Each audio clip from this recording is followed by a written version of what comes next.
If your chest is still small and your shoulders aren't filling out your shirts, even after grinding through 2-hour workouts, that was me too, guys, for freaking years of my life. Until I found the best way to build muscle is actually a lot more simple than we're making it. And once I figured this out, this is when I really started to grow. In this video, I'm showing you my simple chest day routine I'm doing right now, and I'm gonna show you how to apply it so you can stop being average and start feeling good about the way you guys look. And this is the first video I'm doing in a 3-part series so you guys can get an idea of how simple this stuff is. It's your choice to watch this, and if it makes sense to you, fantastic. Start using these things I'm gonna show you. And look, I'm not trying to tell you this is the best way. All I'm saying is this is what's worked for me, and it's helped me build the physique you're seeing right now. There's nothing special about me. I don't use steroids. I'm just a normal dude that's just been consistent over time. I've been lifting since I was 14 years old, and I'm 44 now. So that's 30 years of trying this stuff out and making a ton of mistakes. All I'm saying is if you guys feel like you're spinning your wheels and you're still not where you want to be, I really think what I'm saying here is gonna help you, especially if you just want something that's simple to use so you can get in and out of the gym quick. All right, let's get to it. So I split my workouts into 3 sessions. It's chest and shoulders on day 1, back and triceps on day 2, and legs, biceps, and wrists on day 3. I covered this split in more detail in an earlier video. You guys can check that out here if you missed it. I'm gonna go over the exercises first, then sets and reps, and I'll tie everything together at the end of the video. So stick around so you can see how to make this whole thing work for you.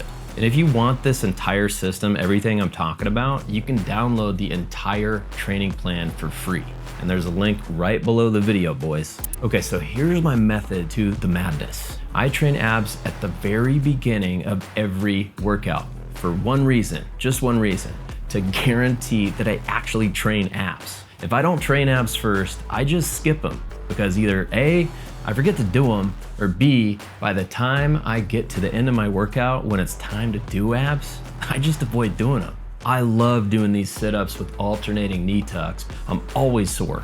And I think it's because of the intense stretches I get from the bottom and the crazy contractions I'm able to get when I pull my knees into my chest. Oh, and one thing I pay close attention to is breathing out hard as hell when you bring each knee to your chest. And I'm talking about breathing out so hard, it's almost awkward for anyone within 20 feet of you because you're so damn loud. It allows you to get crazy contractions. And that's part of ab training that I think most people miss. They're not really focusing on intention. I'm trying to make that movement really difficult by trying to contract as hard as hell. If you haven't tried doing abs like this one, give them a try. You'll be sore, man. After abs, I go right to chest. And the first exercise is incline bench because it's one of the most effective ways to load the upper chest and build real size fast. Now, most gyms have incline benches set to 45 degrees, and at that angle, you're hitting more shoulders than chest, or at least you're bringing a lot of shoulders into it, right?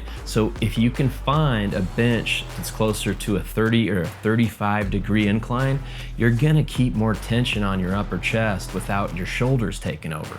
So when I set up, I don't arch my back like I would on a flat bench. Instead, I keep my back closer to the bench and I bring the bar down to the top of my chest, right around my clavicles. That's where you're gonna get the deepest stretch, and that's the sweet spot for growth. And if you wanna add even more tension, you can pause there for a second or two before you come up. For each set of incline bench, you're gonna go right into a superset of standing calf raises on the opposite side of the bench where the step is, or you can just do them on some stairs. A superset means there's 0 rest between incline bench and calf raises. You'll rest after you complete each superset. The reason why is because it makes it easier to make sure I always train calves, kind of like the ab training thing. It also keeps my heart rate up a little bit so I burn more calories at the same time. It's small little additions to my training like this that help me remove the guesswork so I don't have to make so many decisions. I'm able to just turn my brain off and hit my workouts, then get the hell out of there. So for the slight decline bench press, it's around a 10 to 20 degree angle. The 10 to 20 degree angle puts you in a stronger position of press, and it's easier to stabilize the movement, meaning you're gonna have more control and better contractions. So instead of using the 45-degree decline most gyms have, my setup is super simple. I just throw a couple of 25-pound plates underneath the front of the bench. Now, one thing I do a little bit differently on these is bringing the dumbbells so low that I'm almost touching the dumbbells to the top of each side of my biceps. This is gonna give you a deeper stretch on the bottom, and it's gonna give you greater range of motion and more tension where it matters. So for seated cable flies, I really like doing these because the constant tension makes it way easier to feel the muscle working. If you're one of those guys out there that your shoulders are kind of taken over and your chest isn't developed, these are awesome. And the bench adds stability so you can't cheat the reps as easy. And I like bringing the cables way back to get a deep stretch, and I don't just stop where my hands meet at the top. I go past that point to squeeze even harder at the top. And if you don't have access to the cable fly machine or anything like that, dumbbells are gonna work fine, but the activation that you get from these cables after the first 2 presses is next level. So if your gym has them, go ahead and hit them. And if not, that's okay too, just hit the dumbbells. So for shoulders, I like starting with rear delt flies from a high pulley station. And I grab the opposite side of each cable so they cross in front of me like an X. I start with my arms fully stretched, then hold the contraction at the top for a split second, and I'm flexing as hard as I can. Now you can use cable handles or grab the ball at the end of each cable, but by far, what's worked best for me is training shoulders with this $6 cuff attachment I got from Amazon. These things allow you to align the cable resistance perfectly with your shoulder's line of pull because the cable force is applied directly to the wrists instead of your forearms. Every single time I use these things, I'm able to get non-stop tension throughout the entire range of motion. I did a full video on these that covers it in more detail, and you can check that out here. You don't absolutely need these, but in my opinion, for $6, the price tag is well worth the results you're gonna get with these things. I'll leave a link below this video if you wanna check them out. If you buy them, I'll make a few pennies off of Amazon because I'm an Amazon associate, but I'll leave that one up to you. But for $6, dude, you can't beat these things. All right, so then I move on to Y raises with these cuffs to smash my side delts. And if you're using regular cable handles instead, that's totally fine. Just focus on your form and your plane of motion like you're seeing in the video right now. I like doing these seated when possible because it cuts out my momentum and it really helps me lock in each contraction. Standing or seated, just make sure you're far enough back from the pulleys so the cables don't bottom out. That way you keep constant tension through every rep. Okay, so let's talk sets and reps. And keep watching because the most important piece that ties this whole system together is at the end of the video. So for everything except abs, calves, and shoulders, you're gonna pick a weight that allows you to hit failure between 9 and 12 reps. And by the way, this is important. When I'm talking about failure, it means that you couldn't do another rep with good form, even if your life depended on it. And you're gonna hit failure on every set. So calves and abs, I would shoot for 30 reps and just use your body weight and focus on full range of motion. And for shoulders, I take each set to failure at 20 reps. And I'll show you how to progress this later in the video. Doing higher reps, especially for shoulders, is a total game changer, especially if you're a natural guy. You're gonna get more blood flow, more metabolic stress, and it's a way better mind-muscle connection. Okay, so weekly structure. For week 1, you're gonna do 2 sets of 9 to 12. Weeks 2 and 3, you're gonna do 3 sets. Week 4, you're gonna do 4 sets. Week 5 and 6, you're gonna do 5 sets. And then I reset back to week 1. This makes it super simple to track progress, and it ensures I'm always moving forward without overthinking it. Here's the most important part, and it's what makes the whole system actually work. It's how you train, and it's how you track your progress. Most guys, they're just guessing their weights or follow some random plan with fixed numbers. And that's why they spin their wheels. And I know because I used to do that too. So the first set for 9 to 12 rep ranges, here's how this works. The first set is gonna be your heaviest set. And your goal is to work up to performing 12 complete reps to complete failure. Your performance on this first set determines when you need to change your weights for your exercises. You don't need some fancy program. All you need is Apple Notes. You're gonna log the weight and reps you use for the first set, and this is the only thing you need to keep track of.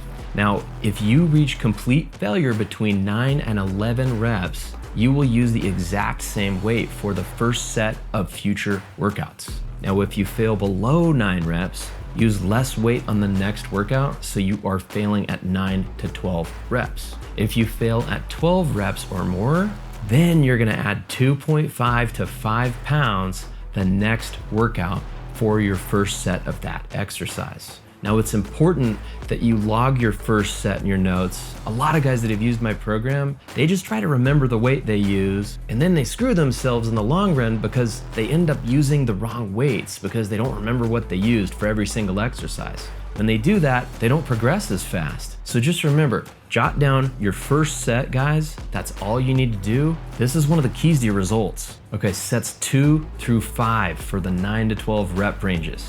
You will also take these sets to complete failure between 9 and 12 reps. To make sure you're still reaching failure on these sets, you're probably gonna wanna reduce the weight a little bit each set. Here's why. The first set, it's always gonna be the most intense because you're lifting the heaviest weight. You're gonna be a little bit more exhausted, so you'll have less gas in the tank when you perform these next sets. So pay close attention to this so you're failing between 9 and 12 reps on these sets too. So to make more sense, here's an example how it might look. So the first set, let's say you're on an incline bench press, right? Let's say you hit 11 reps with 175 pounds. In order to still fail between 9 and 12 reps on set 2, you'd probably use something like 165 pounds. You'll probably reach failure at 9 or 10 reps. Then for set 3, you'll use something like 155 pounds, so you get 9 to 12 reps again. If you try to use the same weight, you'll end up failing at 7 or 8 reps or even lower. And the goal is to fail in between 9 and 12 reps on every set. So your weight is gonna be an indicator of how many reps that you can do. So you're gonna have to pay attention to this and just play around with it. But it's super easy, guys, trust me. When you start doing this, you'll see what I mean. Okay, so for shoulders, here's how I progress on shoulders. That's dumb. Okay, so for shoulders, I know I said 20, but hear me out. Each week, just pick a weight that causes you to hit failure around 15 reps. When you reach failure at 15 reps, you're gonna rest pause until you hit 20 reps. Now here's how it works. When you fail at 15, continue holding the cables and rest for around 2 to 5 seconds, hence the rest pause. You're gonna take a few breaths, then knock out as many more reps as you can. Now, if you don't get to 20, rest pause again like this as many times as you need to until you reach 20. So here's how it might work as an example. Let's say you're doing rear cable flies. Let's say you reach failure at 15 reps with 20 pounds. While still holding the cables, rest for 2 to 5 seconds and take some big breaths and lock in and then perform as many full reps as you can. Let's say you fail at 17 or 18 reps. That's cool, no problem. Rest pause again and then crank out the last 2 reps. If that makes sense, guys, if you have any questions about this stuff, just leave them in the comments below. I answer every single comment. So for these, how do you know when you're supposed to add weight? Well, when you get to the point where you can do all sets of a shoulder exercise for 20 reps with full range of motion without rest pausing, badass. That means you hit a personal record. Then for the next workout, you're gonna add 2.5 pounds. And one thing that's cool about this system is the way we're using progression. Simple way to do it. Every time that you hit your goal, you're just adding a small little bit of weight on the bar. And then you're lifting that weight until you get strong enough to do 12 reps. Then you add 2.5 or 5 pounds. And it goes on and on like this. And next thing you know, that's how I went from benching like 165 on incline to like 225. Just simple progression. As you get stronger, hypertrophy, which is growth, that takes over, and strength is just a secondary benefit. Pretty sweet, right? And I love this idea of adding small little increases in weight. Most people just load the bar and see if they can lift it up and down, and usually they fail. And this is allowing your body's performance to dictate what weight that you use. So there's no guesswork. And you're also hitting personal records every time you step in the gym. So that's dope. Okay, so let's bring it all together. You only need to track the first set of every exercise in your notes. And the only time you'll increase the weight for your first set of the next workout is when you hit 12 reps. For every other set, sets 2 through 5, lower the weight on these sets if you need to, just make sure that you're failing at 9 to 12 reps. And usually you have to lower the weight on each set to make sure that you do fail between 9 and 12 reps. For calves, do 30 reps on every set with only your body weight. For shoulders, Start with a weight where you can hit failure at around 15 reps and rest pause until you get to 20. And you're only gonna increase the weight when you fail at 20 reps with all the sets on each shoulder exercise. I'm throwing the workout on the screen with some guidelines for you, so feel free to just pause this video and take a screenshot if you need to. But this is the system, guys. It isn't complicated. It's simple, but brutally effective. It's ridiculously motivating because you're improving every time you walk into the gym. Who doesn't want that? Your performance tells you what to do. And that's how you build muscle super fast. And look, I'm not trying to be some fitness guru chasing clout. I started this channel because I love lifting and I believe in keeping things simple. My goal is just to get in and out of the gym in 30 to 45 minutes and still get real results. And that's exactly what I want for you too. And I'm not saying my way's perfect, it's just what's worked best for me after lifting for most of my life. So if you're into no BS, straight to the point content like this, drop a comment and let me know. And if you want part 2, I'll film it if you want. And if you're tired of spinning your wheels and just want a system that works, I built a 100% free course that shows you exactly what to do. It's all the stuff I'm talking about. There's no fluff, it's just a simple plan that shows you how to eat, train, and finally start building the body you want with only 3 workouts a week. If you want to stop feeling average and actually start seeing real changes in the mirror, the link's in the description. Go check it out and start using it today. And it's free, I'm not charging you for it. Just remember, to get results, you just need to be consistent. Pick a plan, stick with it, keep it simple. Man, this is how you win.